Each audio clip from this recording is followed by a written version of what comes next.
Öncelikle hepiniz hoş geldiniz. Ben direkt planlama müdürümüz Aziz Bey'e ben mikrofonu vereceğim. Sunumun bundan sonraki kısmını kendisi burada yürütecek. Ben tekrar arkadaşlarımıza katıldıkları için teşekkür ediyorum. Bölge müdürlüğümüzün Mart il sınırları içerisinde toplam proje sayısı 15. Bu projelerin 3 tanesi tarım sektörü, 6 tanesi hizmet sektörü. Bu projelerimizin toplam tutarı 95 milyon. Önceki yıllar harcaması yaklaşık 11 milyon. Yılı ödeneği, 2014 yılı ödeneği 9 milyon. Tabii bu daha sonra dönem sonundan sonra bu revize oldu. İlave ödenekler istedik, 17 milyona çıktı. Hem sonuna kadar harcama yaklaşık 5 milyon, %60 bir gerçekleşme var.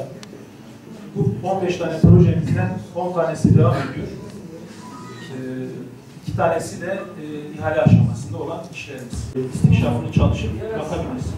Bir arasak, baksak beraber. Olabilir. Ekip göndeririz, şey yaparız. Olabilir.